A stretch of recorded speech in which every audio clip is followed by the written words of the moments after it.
you know, it's very challenging, obviously, for people that have not researched this and not been through the experiences that I've been through in terms of things that I've seen and things that I've experienced and things that I've read and researched.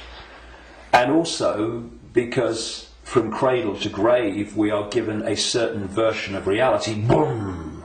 You know, education system, peer pressure, media, all the way through, to actually go and encompass the possibility of what I'm saying. But you know, it's like Gandhi said, even if you're in a minority of one, and I'm not anymore, far from it, but even if you're in a minority of one, the truth is still the truth. And it's not, it doesn't become an untruth because people can't find the capacity to see it's possible. It's just, you know, people say, that's impossible, that can't be done, that's crazy. But what are they doing? They're just looking at something from a certain point of observation. And if their point of observation has been just to take in the programming that's imposed upon us from the first moment we become conscious in this reality, then they'll see it in a certain way and they'll say, that's crazy. But if you spend 22 years researching it, you're looking at it from a completely different point of observation, and to you it's blatantly bloody obvious. And it's bringing those two points of view together that's the challenge, because what is happening in the world and what's behind what is happening in the world is so massively different, fundamentally almost indescribably different to what we're told is happening, that's the chasm that is probably more than anything else the greatest defense vehicle that this conspiracy has. It is so extraordinary that people think it's not possible, and anyone that talks about it must be crazy. But it is changing. All right. On the other hand, I just wanted to ask that people waking up and people are coming to your lectures now to the thousands, and you have full halls, and you want to do a big event in the Wembley arena with probably thousands of people. So it's important, if you know all these things, that they're pretty frightening, that we are being manipulated for thousands of years. On the other hand, we are divine consciousness, you said, and we just have to change our perception. What can we do now that we know that we are being manipulated? How do we get out of it, and can we get out of it? Well, you have to go deep in the rabbit hole for this, and of course you're constantly going deeper or trying to go deeper. But see, there are many aspects to this. When again you scan the ancient world, including texts that came through to be things like Genesis and the Bible, there is another common thing, and that is that there was an interbreeding.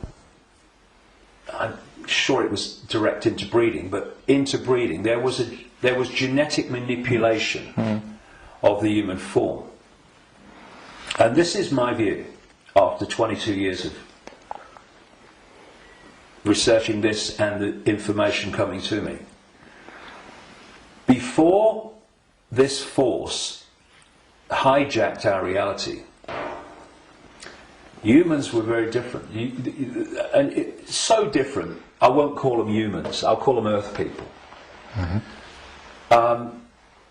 And they were a heart-censored society,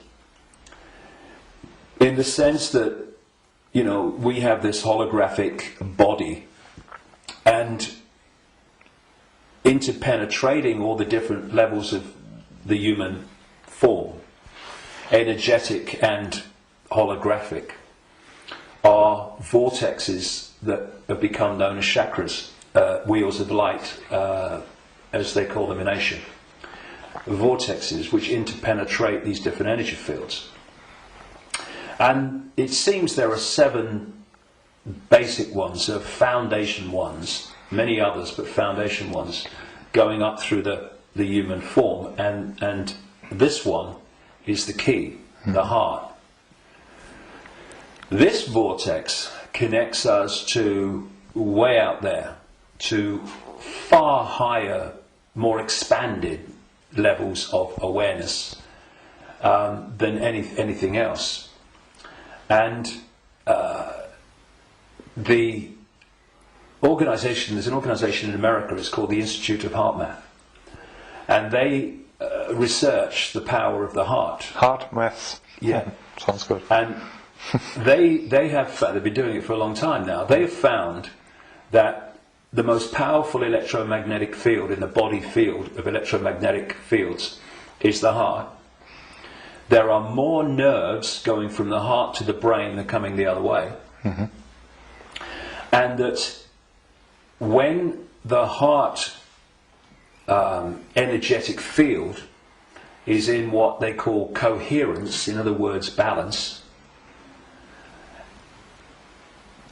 and connects in coherence with the central nervous system and the brain, that trinity, if you like, when it comes into harmony, takes the person into a much higher level of awareness and consciousness. Mm-hmm. The key is the coherence of the heart field. Once you knock that out, you knock everything out, and what's left then as the arbiter and decider of reality? This. Now this is a great servant to this. Mm-hmm. It's not a great master when it's in control of our perception of reality. And there's another vortex in the belly, which is about emotions. This is why when people feel nervous or frightened, they feel it in the belly. And you know, they need to go to the toilet. It's because the imbalance caused by the fear and nervousness in the chakra, the vortex linked to emotions, is affecting the balance or imbalancing in the same way the intestinal system and what have you. And what they've done to pull humanity into a low vibrational, brain dominated perception is they've moved the point where we interact with reality from the heart to the belly. They've done it genetically because, as I said in my last book, Remember Who You Are, I'm saying that on the level of human DNA that they call junk DNA, which is anything up to 98% non-coding DNA, they call it junk DNA because they don't know what it does. Well, some cutting-edge scientists, not least in Russia and some in America, are pointing out that actually within so-called junk or non-coding DNA is a language, and it's a very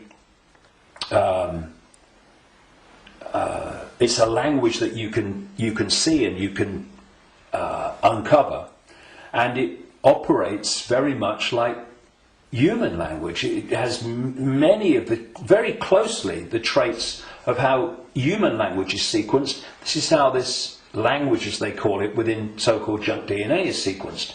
And they're talking about the fact that the human language, which is what? Vibrational fields, that's what it is. We hear the words, but only when the brain decodes them. What's passing between me and you now is not the words and what people are hearing. What's passing between me and everybody is not words, it's a vibrational information field generated by my vocal cords. Mm-hmm. People are only hearing the words when they decode that information. So everything is vibrational waveform at its base, even language. DNA is waveform, like the body is waveform in its base state. And they're starting to uncover this language, and it fits absolutely my contention that part of this genetic manipulation was to put into junk DNA, what I call biological software programs, and they are basically perception programs. So if you put a disk into a computer and the computer starts to read it, on the screen the computer's symbolic perception is read from the disk. Well, what if we had biological software programs running through from junk DNA, this language they're finding, and we were reading them into a perception of reality?